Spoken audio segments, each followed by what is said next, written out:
Shalom, selamat pagi Bapak Ibu yang dikasihi Tuhan. Kita bersyukur pada hari ini buat kasih anugerah dan kebaikan Tuhan yang masih memelihara saya dan saudara. Amin. Ya, kita akan mendengar firman Tuhan dengan judul Makna Kenaikan Tuhan Yesus. Jadi peristiwa kenaikan Tuhan Yesus ini adalah suatu peristiwa yang kadangkala kurang diperhatikan ya, kurang mendapat perhatian karena banyak orang maksudnya orang Kristen ya, kita lebih memeriahkan acara Natal ya, acara Paskah gitu ya. Tapi yang lebih banyak mendapatkan porsi yang lebih banyak itu adalah Natal ya. Dari tanggal 1 Desember sampai Januari, sampai Februari juga ada yang masih Natalan gitu ya. Ada yang masih merayakan Natal gitu. Tetapi sebenarnya selain daripada Natal, Paskah atau kebangkitan Kristus itu adalah fokus daripada kekristenan. Itulah yang menjadi inti daripada kekristenan. Kalau Kristus tidak bangkit maka sia-sialah kepercayaan saya dan saudara. Dan juga kita memperingati kenaikan Tuhan Yesus ke surga.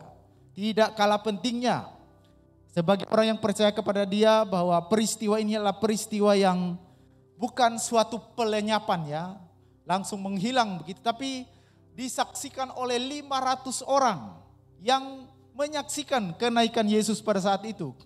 Dengan proses Dia terangkat sampai ke awan-awan, lalu awan-awan menutupi Yesus Kristus. Lalu tampillah 2 orang malaikat yang memberitakan kabar baik kepada orang Galilea pada waktu itu. Nah, dalam situasi yang penuh kegelisahan, ketakutan yang mencekam di mana-mana karena masalah pandemi yang masih kita hadapi hari ini. Kemarin saya nonton ada lagi monkeypox ya, cacar monyet dikatakan ya, yang sudah menyebar di Eropa dan Amerika dan Afrika. Dan lagi kalau saudara masih mendengar peristiwa-peristiwa peperangan hari ini, peristiwa pembunuhan yang terjadi di Buffalo, Amerika Serikat yang menewaskan kurang lebih 11 orang. Dan juga yang terjadi di Texas, di Robb Elementary School kemarin sekitar 21 orang meninggal dunia karena dilakukan oleh seorang remaja yang berumur 18 tahun. Itu adalah peristiwa-peristiwa di mana kasih itu sudah hilang terhadap manusia, sesama manusia. Dan juga krisis dunia yang kita dengar hari-hari ini di Sri Lanka dan bahkan di Indonesia. Nah, di tengah-tengah situasi yang kacau balau ini, Tuhan memberikan janji dan pengharapan kepada kita.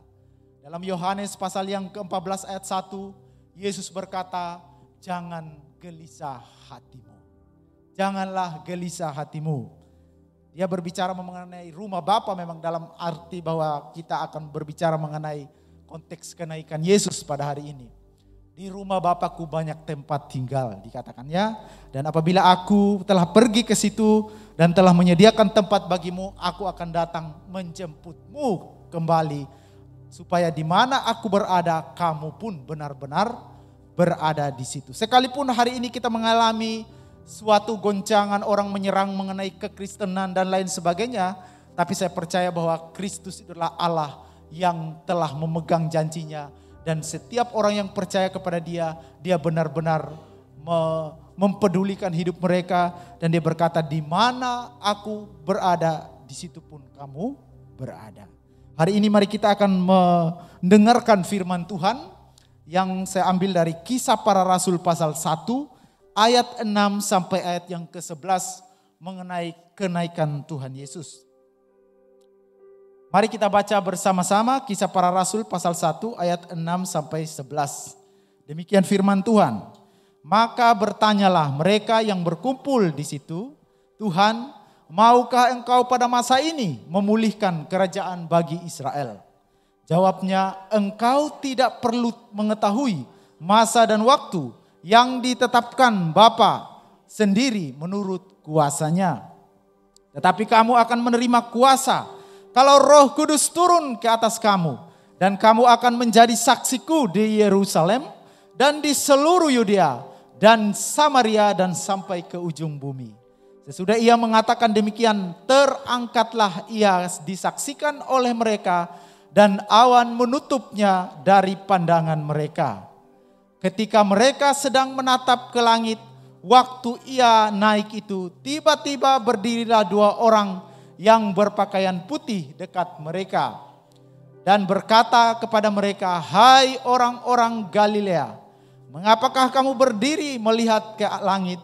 Yesus ini yang terangkat ke sorga meninggalkan kamu akan datang kembali dengan cara yang sama seperti kamu melihat dia naik ke sorga." Ini adalah suatu cerita narasi daripada perjalanan Yesus naik ke surga ya.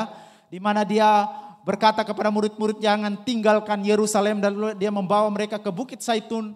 Dan di situ dia mengatakan suatu perintah yang luar biasa. Sebelum dia pergi, pergilah jadikan semua bangsa muridku. Nah, apa makna kenaikan Tuhan Yesus bagi saya dan saudara pada hari ini? Dan saya atau mengingatkan tentang apakah ketika kita memperingati mengenai kenaikan daripada Tuhan Yesus Kristus. Hal yang pertama yang saya mau bagikan berdasarkan Kisah Para Rasul pasal 1 ayat yang ke-6 sampai 11 ini adalah bahwa kenaikan Tuhan Yesus mengingatkan kita tentang waktu Tuhan. Kisah Para Rasul 1 ayat 6 sampai 7 mengatakan, "Maka bertanyalah mereka yang berkumpul di situ, Tuhan, maukah engkau pada masa ini memulihkan kerajaan bagi Israel?" Jawabnya, "Engkau tidak perlu mengetahui masa dan waktu." Yesus jawab mereka ya, "yang ditetapkan Bapa sendiri menurut kuasanya." Dalam bahasa aslinya kalimat "maka bertanyalah" mereka ini ditulis dalam kala imperfect. Imperfect itulah suatu hal yang berulang-ulang terjadi di masa lalu. Jadi pertanyaan ini bukan pertanyaan yang ditanyakan pada saat itu. Pertanyaan ini sudah ditanyakan berulang-ulang. Kapan Tuhan kau pulihkan Israel? Kapan? Jadi terus menerus sampai Yesus menjawab sebelum dia naik ke surga. Dia berkata, "Engkau tidak perlu mengetahui waktu dan yang masa dan waktu yang ditetapkan Bapa sendiri menurut kuasanya." Jadi kalau kita lihat kondisi bangsa Israel pada waktu itu sedang ditekan atau sedang dijajah oleh bangsa Romawi. Dan mereka sangat merindukan pemerintahan Daud, Raja Daud yang duduk di Bethlehem pada waktu itu. Mereka merindukan pemerintahan Salomo yang makmur, yang sehat, yang aman semuanya. Itulah sebabnya mereka sedang mengharapkan Yesus ini untuk memulihkan sebagai Mesias, sebagai Raja yang akan duduk memulihkan kerajaan secara fisik pada waktu itu. Jadi orang Israel berusaha untuk gimana ini orang-orang Roma disingkirkan dari tanah Yahudi. Karena pada waktu tahun 70 ketika Titus Flavius menyerang Yerusalem, dia menghancurkan bait Allah, dia bawa kepala babi dan dia taruh di situ. Itu penghinaan yang luar biasa bagi orang Yahudi. Dan sakit hati itu terus menerus sampai pemerintahan berganti terus. Sampai Nero dan lain sebagainya tidak merdeka-merdeka. Dan itulah yang tercatat juga dalam Lukas pasal 24 ayat 21. Ini peristiwa mengenai 2 murid Yesus yang berjalan ke jalan Emmaus. Lalu mereka berbincang-bincang mengenai kematian Yesus. Mereka kecewa dengan Yesus. Mereka sebenarnya berharap Yesus ini yang akan memulihkan kerajaan, memulihkan mereka membebaskan mereka dari pemerintahan Roma ini. Tetapi kenapa dia meninggal?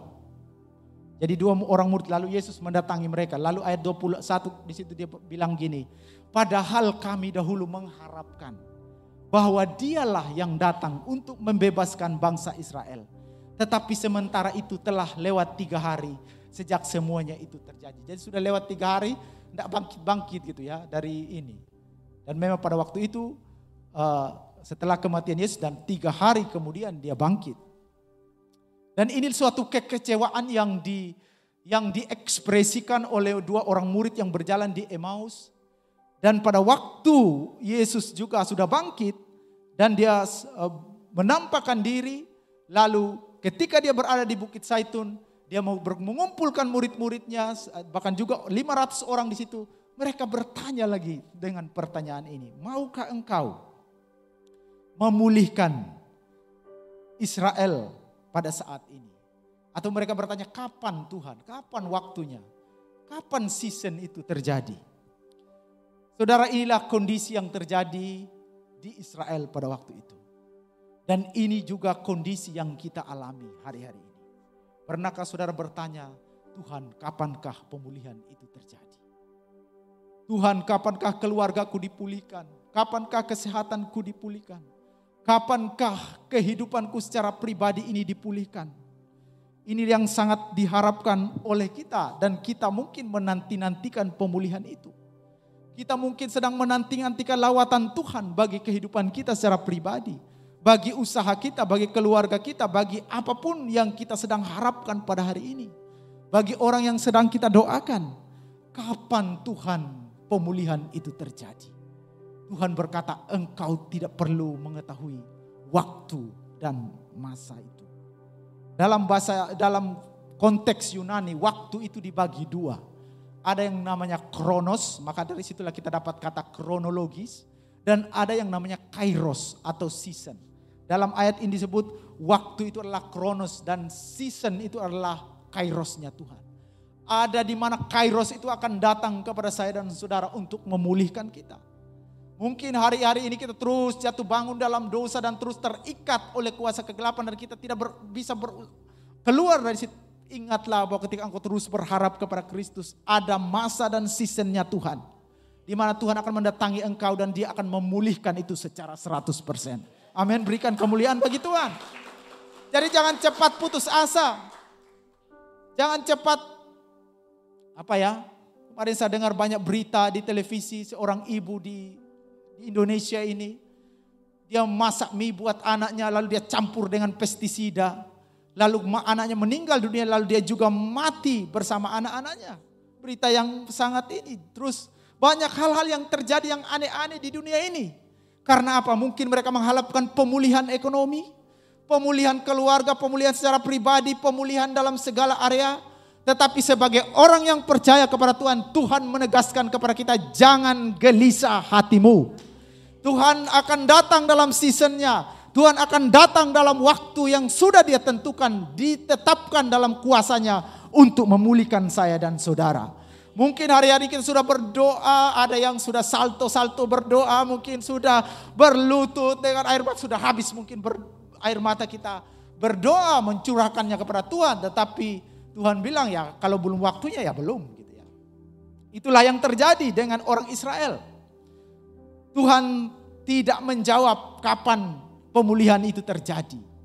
Tetapi hal yang kedua yang menarik adalah Tuhan mengalihkan pikiran mereka dari pertanyaan itu. Jadi kenaikan Tuhan Yesus yang kedua mengingatkan kita tentang tugas kita. Ayat yang ke-8 berkata, tetapi kamu akan menerima kuasa kalau Roh Kudus turun ke atas kamu. Dan kamu akan menjadi saksiku di Yerusalem dan di seluruh Yudea dan Samaria dan sampai ke ujung bumi. Jadi Tuhan mengalihkan pertanyaan itu. Fokus mereka kepada pemulihan, mujizat. Kepada kamu harus melakukan tugas ini. Berkata kamu harus stay di sini, jangan tinggalkan Yesus. Karena Roh Kudus akan turun dan kamu akan diberikan kuasa untuk menjadi saksi. Ini tugas yang diberikan. Banyak yang menerjemahkan kata kuasa di sini menafsirkan dengan kata kuasa itu seperti dinamo. Itulah arti kata dari dinamit. Kuasa yang meledak-ledak gitu ya. Atau dinamo yang berputar-putar. Itu salah tafsir saudara. Karena kuasa yang dimaksudkan di sini adalah kuasa untuk menjadi saksi. Bahkan ada gereja-gereja di sekarang masih menantikan nanti tanggal 5 mereka sudah berpuasa hari ini untuk menantikan turunnya Roh Kudus. Itu adalah sesuatu hal yang sebenarnya nggak perlu kita lakukan itu. Karena Roh Kudus sudah turun. Mau buat apa lagi kalau Roh Kudus sudah turun, sudah kelepek-kelepek gini ya mau ngapain gitu loh. Tapi di sini Tuhan mau menegaskan bahwa ketika kamu menerima Roh Kudus, tugas itulah yang harus dijalankan. Yaitu pergilah jadikan semua bangsa murid jadi saksi di Yerusalem, di Yudea, di Samaria dan sampai ke Ujung bumi, itulah yang Tuhan mau kita lakukan. Saudara merasa sudah punya Roh Kudus? Roh Kudus sudah turun kepada saudara? Ya itulah, jangan tunggu lagi Roh Kudus. Gini baru saudara pergi gitu loh. Itu maksudnya. Roh Kudus sudah ada di dalam kita. Tinggal kita aktifkan, kita membuat lagi itu berapi-api sehingga kita pergi gitu. Karena fokus kita selama ini ya, uang saya tinggal berapa ya di rekening ya. Oh ini kok usaha saya ini kok sudah mulai merosot-merosot ya. Dulu penghasilan saya 10 juta, sekarang kok tinggal 1 juta ya. Itu karena fokusnya di situ. Itulah yang difokuskan oleh murid-murid, oleh 500 orang ini yang bertanya. Pemulihan secara jasmani yang difokuskan. Tapi Tuhan mengalihkan, tugasmu itu bukan itu urusan Tuhan. Berkat itu urusan Tuhan. Kamu saya kasih tugas, kamu pergi sekarang gitu. Ya menurut seorang ahli retorika Yunani yang bernama Diokrisostom, ya bukan Pak Dio ya, Diokrisostom, di ujung bumi itu artinya everywhere, di mana-mana. Jadi dimanapun engkau berada itulah ujung bumi. Dimanapun engkau berada dan makan di situ, cari pekerjaan, itulah ujung bumi yang harus dikerjakan, di mana kita membagikan kasih Tuhan ini. Pergilah dan jadikan semua bangsa murid. Itulah tugas saya dan saudara. Ketika kita sudah diperlengkapi oleh Roh Kudus.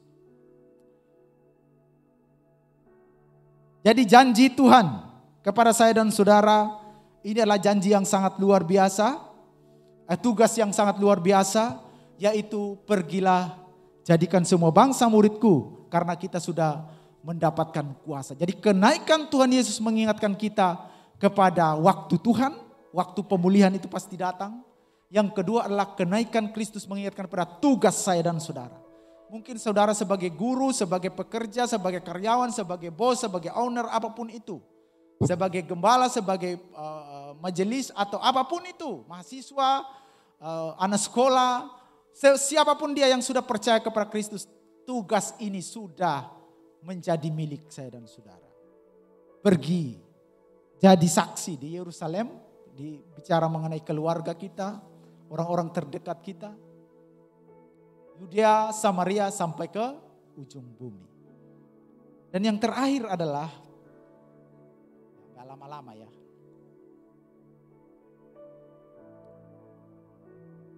Kenaikan Tuhan Yesus mengingatkan kita pada janji Tuhan. Ini yang sangat menarik saudara. Kenaikan Tuhan Yesus mengingatkan kita kepada janji Tuhan. Kisah Para Rasul 1 ayat 9 sampai 11 berkata, sesudah ia mengatakan demikian, terangkatlah ia disaksikan oleh mereka dan awan menutupinya dari pandangan mereka. Ketika mereka sedang menatap ke langit waktu ia naik itu, tiba-tiba berdirilah 2 orang yang berpakaian putih dekat mereka dan mereka berkata kepada mereka, hai orang-orang Galilea, mengapakah kamu berdiri melihat ke langit? Yesus ini yang terangkat ke surga, meninggalkan kamu akan datang kembali dengan cara yang sama seperti kamu melihat dia naik ke surga. Ini adalah suatu janji yang sangat indah bagi setiap orang yang percaya kepada Kristus. Karena suatu hari nanti Yesus akan datang di awan-awan dengan malaikat akan meniupkan trompet yang didengar oleh sekitar 7 miliar penduduk dunia ini. Dan itulah kedatangannya. Siapa yang percaya dia akan berbahagia dan dijemput oleh dia. Tapi siapa yang tidak percaya kepada dia, itulah hari penyesalan yang sangat-sangat luar biasa. Karena Kristus sudah datang ke dunia ini. Ini adalah janji yang sangat luar biasa bagi saya dan saudara. Meskipun hari ini mungkin kita berada dalam situasi yang sulit. Berada dalam tekanan yang begitu berat. Bahkan doa-doa kita mungkin belum dijawab. Berada dalam ujian dan pencobaan yang terus-menerus mengejar kita. Tapi janji ini adalah janji yang sangat luar biasa manisnya ketika Kristus datang untuk kedua kali. Mari kita melihatnya di dalam bahasa Inggris. Kata melihat itu diterjemahkan begitu berbeda-beda ya. Di dalam bahasa Inggris itu kalau lihat looking on, gazing ya, dia menatap ke langit. Ada behold, ada stand looking. Jadi waktu ketika Yesus naik ke surga, lalu awan itu menutup Yesus, orang itu kalau di dalam NIV bilang stand here looking. Kenapa kamu terus berdiri di sini dan melihat ke atas? Jadi mereka terus berdiri melihat dan dalam penantian mereka akan kenaikan Yesus ini, orang itu melihat ada yang takjub,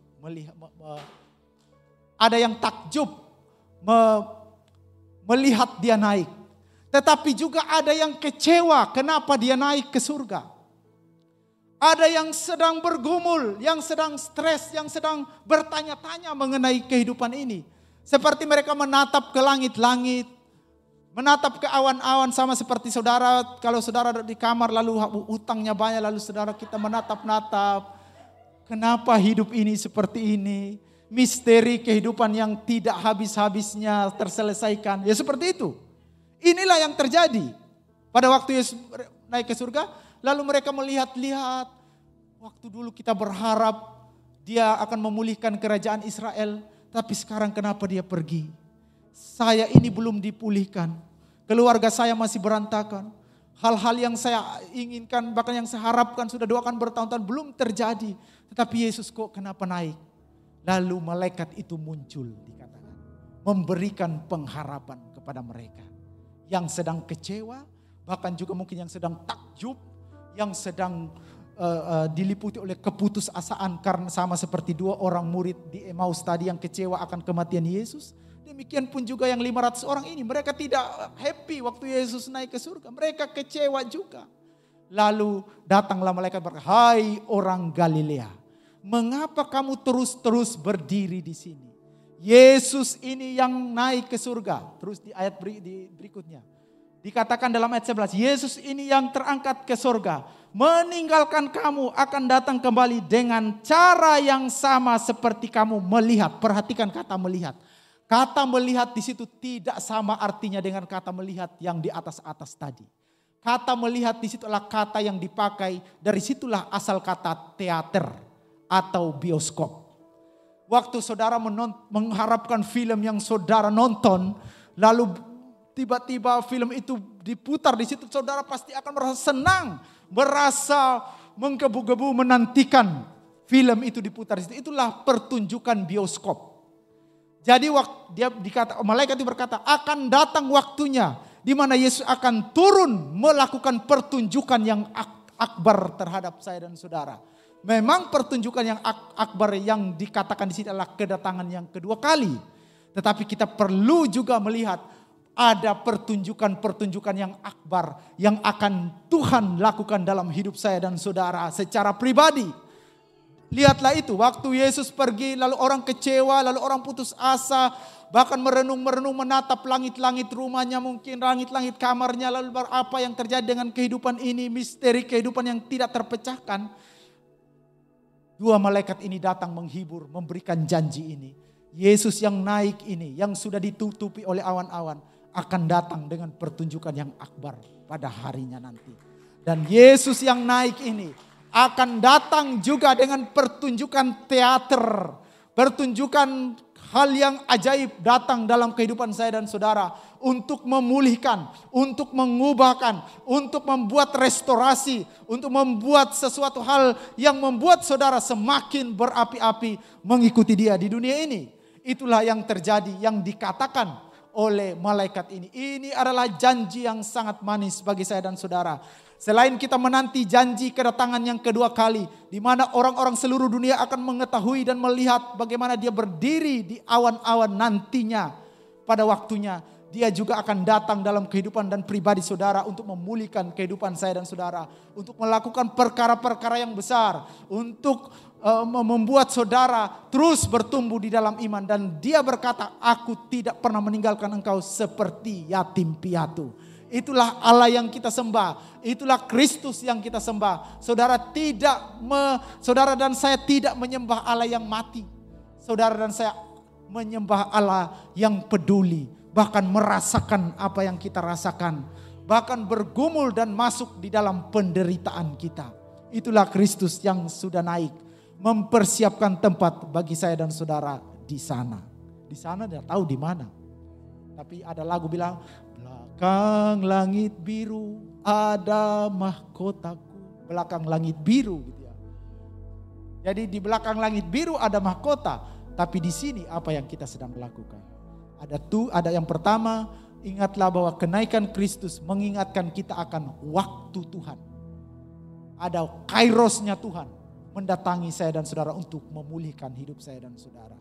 Yang kedua, kenaikan Kristus mengingatkan kita untuk tugas yang dipercayakan kepada kita.